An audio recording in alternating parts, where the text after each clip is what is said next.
portrait of Jesus that he's painting for us from an eyewitness account. Today we see one of those stories where he believes and leads us to believe that Mark was actually there when he adds a detail that none of the other writers have. But we are doing a series. Oh, you know what? I forgot to announce something. Now I forgot what it was. Oh, Tuesday night.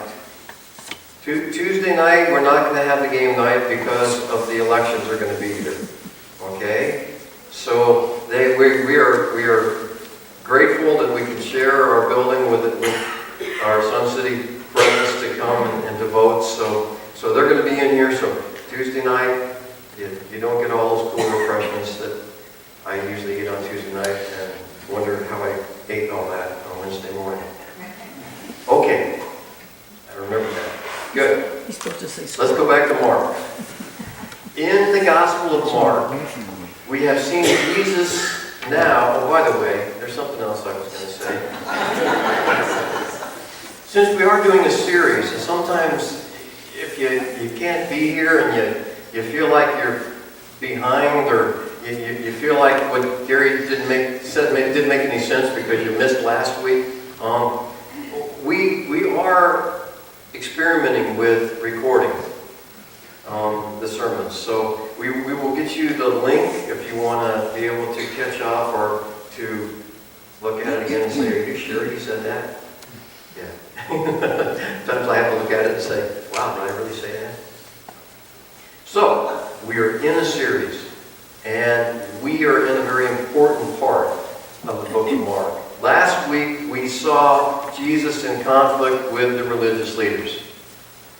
He had picked this fight with them when he healed the man that they lowered through the roof. And he made them acknowledge that he had the ability to forgive sins because of the way they thought about sin and disease and infirmity.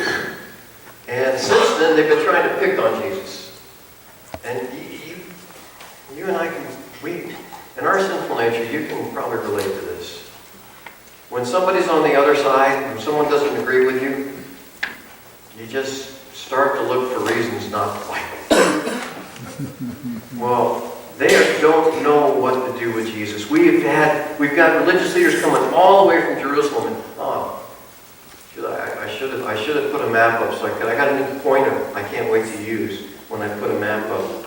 But we've had people come all the way from Jerusalem, all the way down to the Sea of Galilee to hear Jesus and to get him figured out. How does he fit in? And they started with this idea of fasting that we talked about last week. John's disciples fast, the Pharisees fast, why doesn't your people fast? And we talked about the biblical background of fasting, right? But Jesus told what sounds kind of a parable. It's more like what you get in the wisdom literature, though. And we didn't have a chance to talk about that last week. But remember, he said you don't take a patch of new cloth and mend a hole in an old cloth. You remember that? We read it last week. We didn't get a chance to talk about it. He says if you do that, then when you go to wash it, that new cloth will shrink and just make the rip worse. And then he said you don't take new wine and put it into old wineskins, because when wine ferments, it expands and creates a gas that would burst the old wineskins. And what he was saying was, you can't patch your religious ideas with me. You can't add me to your religious network. You can't just put a little Jesus on there. He says it'll mess up everything. What I'm talking about, what I'm bringing to you is something entirely different, and it doesn't fit into your religious stuff. That's what that parable is. And now we're going to look at another part of how Jesus doesn't fit into their religious stuff. So, if you turn with me over to Mark chapter 2, we're going to start reading in verse 23. He says, one Sabbath Jesus was going through the grain fields, and as his disciples walked along, they began to pick some heads of grain. And the Pharisees said to him, look, why are they doing what is unlawful on the Sabbath. Okay, let's stop here. The Sabbath. I don't want to be assaulting, but I know that what you've been taught about the Sabbath might confuse you. Okay? The Sabbath, keeping the Sabbath holy. Remember that one? Remember when you had to memorize the top 10? The top 10, the big 10. The 10 Commandments. You know there's over 500 commandments, don't you? But the big 10, the ones that got on the rock, one of them was keep the Sabbath holy. And I don't know how much thought you put into that, but they put a lot of thought into that. They really like talking about the Sabbath. The word Sabbath means 7. That's what the word Sabbath means in Hebrew. 7. The seventh day. We call it Saturday. Right? That's the Sabbath. If you have any Jewish friends, they keep the Sabbath. They don't do anything on Saturday. Now, to make things stranger, is the Jewish way of keeping track of days is different than ours. Right? Right now, we think it's Sunday. We think it's going to be Sunday until 12:01 tonight. At which point it becomes Monday. That's not the way they kept track of days. First off, there were no clocks, right? There were no clocks. So it had to do with the sun. The sun came up, and it went, and it got to the middle, and that was noon. And it went all the way down and set, and that was what we call 6. Okay? Sunset. Sunrise to sunset. Now, in the way they're keeping track of time, Friday when the sun sets, okay, we're going to call it Friday at 6, that becomes the Sabbath. That becomes the 7th day. And it's the Sabbath all the way until Saturday when the sun sets. And that becomes the first day of the week. Now, I know this is different for you, okay? And it's strange to think that people think about these things differently, and this is really good for us to realize that there are people that look at the way the days change differently. And that's how they did it. Okay, so from Friday at sunset to Saturday at sunset, it was supposed to be different. You get the word holy. Keep the Sabbath day holy. Remember I told you before that is not a religious word. We have a book that we call the Holy Bible. It just means different, not like any other. Okay? The word Bible means collection of books. It's a collection of books, it's not like any other. But it's become kind of this aura of holy. Well, God is holy. God is different. He's not like you. He's not like me. His thoughts are not my thoughts. His ways are not my ways. Yeah.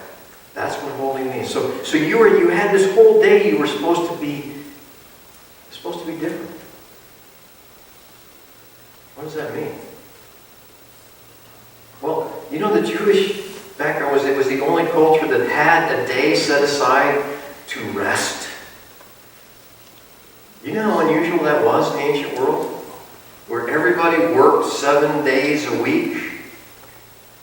And they had to keep track of days so they knew which day they were supposed to do something different. They were supposed to rest. And not just them. Their animals. Their servants. Their guests from other cultures were supposed to rest. That's what the Sabbath day was about. That was it.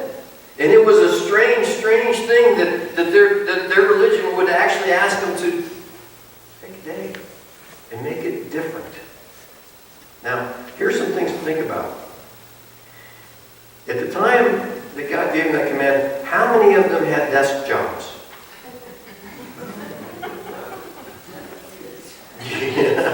no computers, no offices, no desks, okay? And so, what would be different for the people with desk jobs?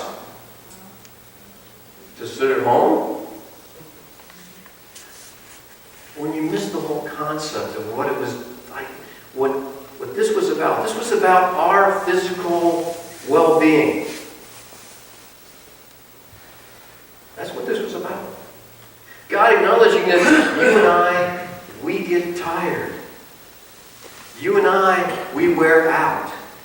And so he said, I want you to take some time and not work. Right? Well, what if you work at a golf course? What's it mean to take a day off? Go play golf? It's a different world, isn't it?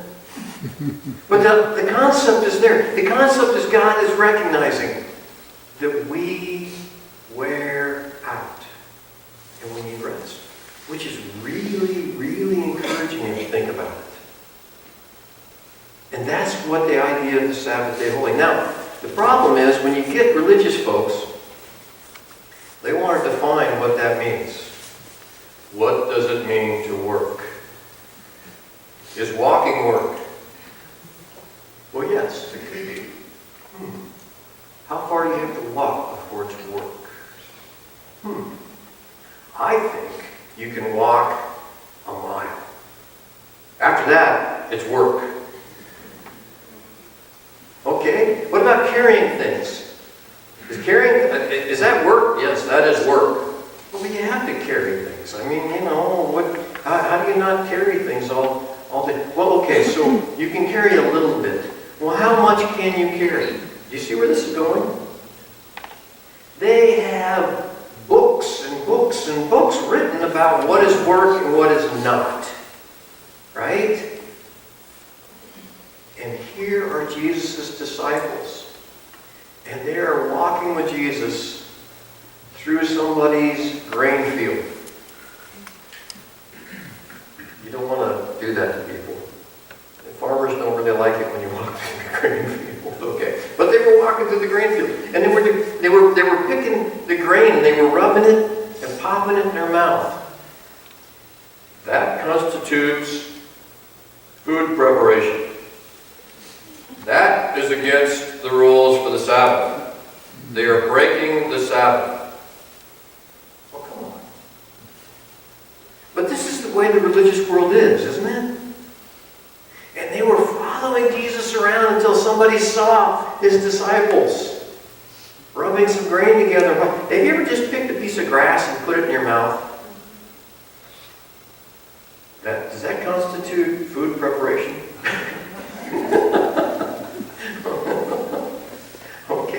So this whole concept of this legalistic concept of missing the whole idea behind the Sabbath, but they got it. This is food preparation. And they said, why are you doing what is illegal on the Sabbath? You're not keeping the Sabbath. And in verse 25, he said, have you never read that David, when he was David did when he and his companions were hungry and in need?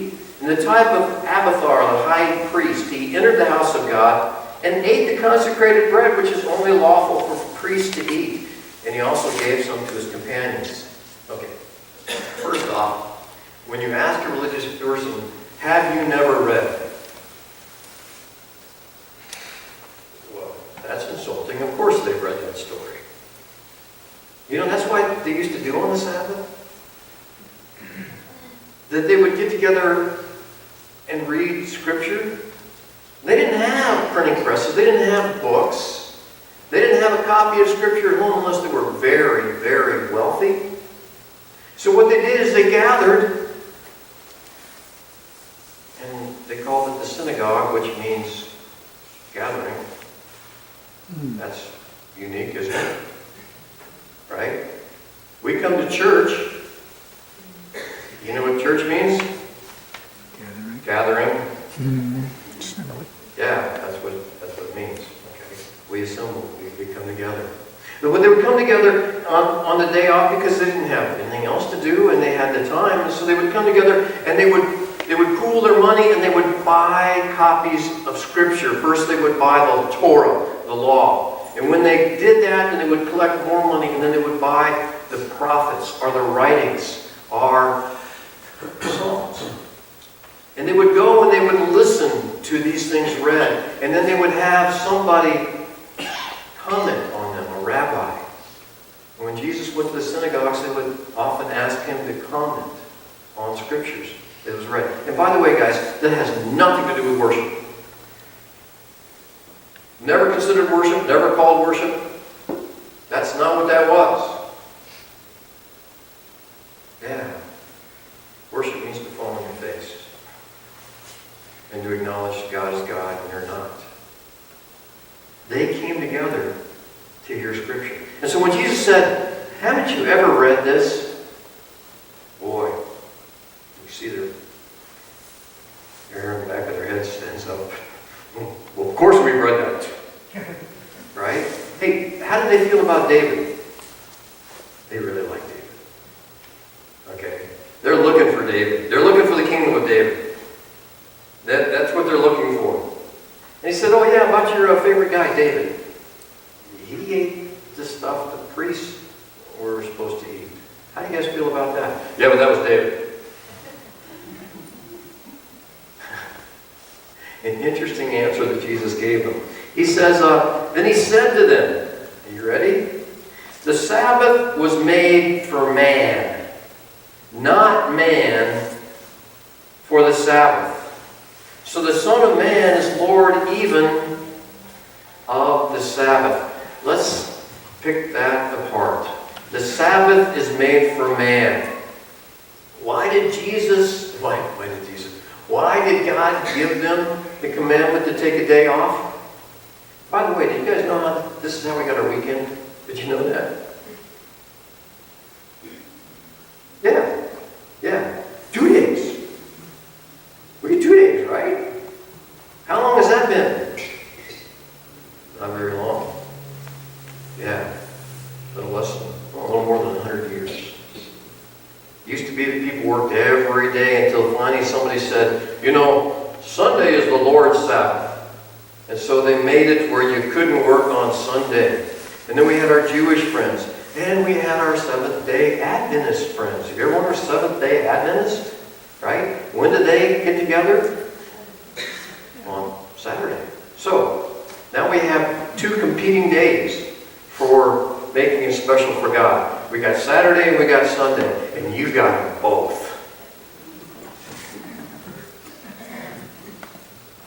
Isn't that strange? Because some people thought that God somehow made Sunday the Sabbath. Do you know when the Christians would meet in the first century? Saturday after 6 o'clock, which would be the first day of the week. Why? Well, the Jewish people could travel. They could bring food to get together. The Gentile people, did they work after it got dark? No, guys. Electric lights have changed your world. Nobody worked after dark, unless you were a guard with a torch somewhere. I'm not talking about the British idea of a torch. I'm talking about a torch. So, that's when they would get together. It was Saturday after 6. And then we said, no, it actually was Sunday morning. Did any of them have Sunday off? No. Nobody has Sunday off. I bring this up because you think about what we do now and when we meet now as if it's always been that way. It hasn't always been that way. Things have changed. And why is that important? Because while things still change, our world changes now, right? Does everybody work Monday to Friday now? No. Does everybody work 9 o'clock in the morning to 5 o'clock in the evening now? No. So everything has to adapt, to change, and overcome. We need to be flexible. It hasn't always been that way The way that we do it. We are still in our experiment. You remember? Of moving the Lord's Supper until after the sermon. All right, I've heard some very positive things. We have to let the rest of our family get a feeling for it when they come back, our snowbirds. So we will continue the experiment unless there's this huge, we got to go back. We can't get to the week if we don't have the Lord's Supper before the sermon. Sometimes change is hard. It is. It's hard. A lot of us have moved from someplace else to be in Arizona, and it was a change. And it was difficult. Yeah. But you can do it. Because it's not about how we do things. It's about Jesus. That's what it's about.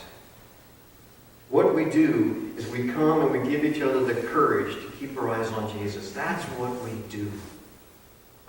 And how we do it might change.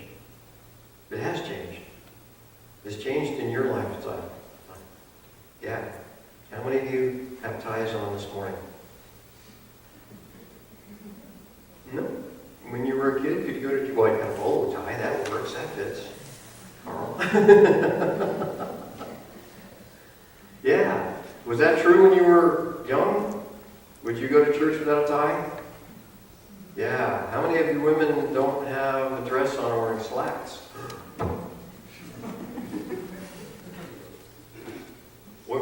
Where are the hats? And the gloves? But yeah. You have lived through some changes and you're okay. Okay? So, be strong and of good courage. Jesus is dealing with somebody that wants to have a problem with him. Do you understand that? Mm-hmm. In the middle of this next chapter, actually right after this next story, they're going to figure out they're going to plot to kill him. Yeah, that's how much of a problem they have with Jesus. He doesn't fit. They can't control him. They can't make him do what they want him to do. And the things he says just goes against what they... And now we're talking about the Sabbath. Jesus said the Sabbath was made for you. You weren't made for the Sabbath. Why are you worshiping the Sabbath? Why are you acting like this is something you got to do? It was given to you for your well-being. And if you want to make it a bunch of rules, you're in trouble. And then he said, the Son of Man. Ooh, there's a term. We've seen it twice in Mark. The Son of Man. Remember we talked about what Son of means. That was a long time ago. You guys probably know. I'll tell you again. It means having the same characteristics as. Okay? We have two. Well, they're not real candles. Because I can do that. That's not a miracle. You know what those represent? One of them represents the humanity of Jesus, and one of them represents the divinity of Jesus. And to be honest, I don't know which one that is. I don't. But it's backwards for me anyway, because you're facing me, and so with it, I don't. The Son of Man, Jesus had the same characteristics of humans. He was human. He was also the Son of God. Mark uses that in chapter 1.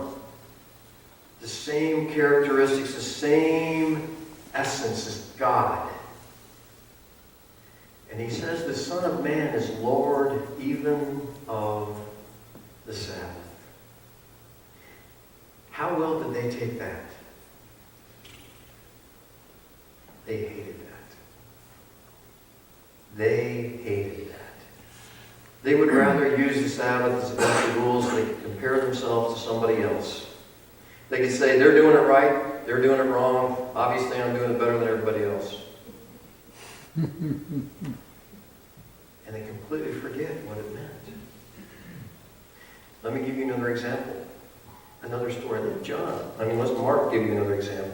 In chapter 3, he says, another time, I love Mark's timekeeping. It's like not 2 months later, he said, and another time he went into the synagogue. So we're talking about a Sabbath, right? and were gathered there. And he says, a man with a shriveled hand was there. Some of them were looking for a reason to accuse Jesus, so they watched him closely to see if he would heal him on the Sabbath. What? They're watching Jesus. We got a knife, anybody? Yeah. There's a man here who has a shriveled hand. How did they know there was a man with a shriveled hand? They probably set this thing up. What did it mean to have a shriveled hand at that point? Well, it probably was an accident. Okay? It was probably something that took the man's ability to use his hand. And by the way, Luke, our friend, the physician, tells us it was his right hand. Yeah, if you had to give up one of your hands, which hand would you give up? Well, it depends. Some of you are lefties, right? But he was probably a right-handed person. So this man lost his ability to use his right hand. How much employment opportunities does he have out there? Zippo. Pretty tough. Pretty tough in this part of the world when you lost the ability to use your right hand. One of the apocryphal gospels, and we'll talk about what apocryphal means, but another gospel written by somebody else said that he was a mason, a stonelayer. My people. Yeah, I did that for 13 years. You know how hard it'd be to lay stone with one hand? Mm-hmm. Couldn't do it. So here's a man who's come because it's the Sabbath. He probably was invited to come by one of the religious leaders. And Jesus meets this man with a shriveled hand who can't work. So how much different is the Sabbath for him? Yeah. How much different is Saturday for you retired folks? So he can't work anyway. So he's probably been begging because he's got to find some way to eat. And Jesus looks at him. It says here, Jesus said to the man with the shriveled hand, stand up in front of everyone. Then Jesus asked him, which is lawful on the Sabbath, to do good or to do evil, to save life or to kill? But they remained silent because they couldn't win that argument. Good day. No way. There's no way they could win that argument with Jesus. So they remained silent. And you know what? That got to Jesus. In this next verse he says, he looked around at them in anger and deeply distressed at their stubborn hearts. He said to the man, stretch out your hand. And he stretched it out, and his hand was completely restored. Then the Pharisees went out and began to plot with the Herodians how they might kill Jesus. For what? He healed a man's hand on the Sabbath. Wow. Religious folks are funny, aren't they? They can get focused in on little things. And they can tear up entire churches based on little things that they don't like about somebody. And it's usually not the real reason. It's just some other reason that they don't like this person, or something they can focus on about this person. But this is Jesus. This is Jesus. This is Jesus being angry. How do you feel about that? Yeah. Jesus being angry. Which means if Jesus is revealing God, this is God being angry. Wow. Some of us taught that it was wrong to be angry. I struggled with anger ever since I was a child. Things would make me... I had 2 older brothers. The only time that they would leave me alone was when I was angry. It was a nice defense mechanism. Get angry, get red in the face, and they would just kind of back up and say, okay. Yeah, anger. You know, the Bible says outbursts of anger. That is part of the acts of sinful nature. To let your anger control you. But is it wrong to be angry? Folks, Jesus was angry. Why was he angry? Because they were so stubborn. They didn't care about the guy with a shriveled hand. They didn't care that he didn't have a way to make a living. They didn't care that this would completely change his life if he was healed from that. They didn't care about him. What they cared about were their religious rules that they mostly made up themselves. You want to make Jesus angry? Stop caring about people. And just care about your religious rules that are mostly made up by you. Yeah. He was angry. You know, anger is a secondary emotion. Did you know that? Usually, if you look underneath anger, you usually find pain or fear. Fear of pain or some kind of fear. Right? This pained Jesus. These were the religious leaders following the religion that God had given them. And they didn't care about that guy. What they wanted was a way to get Jesus. Wow.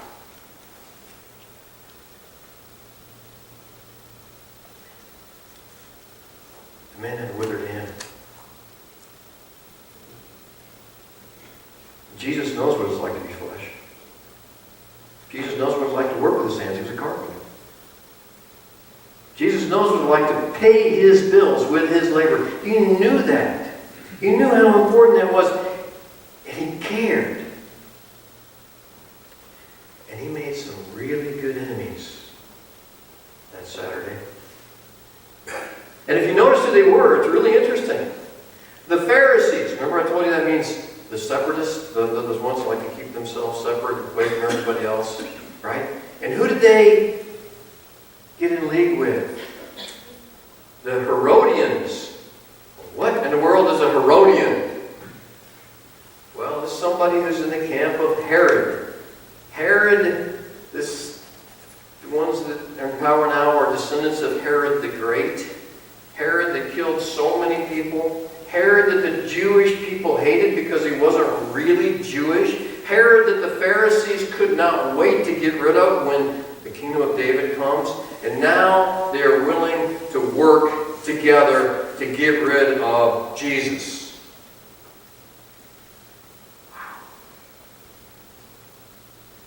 Wow. Today we learned how to make Jesus angry. By not caring for people. Created in the image of God.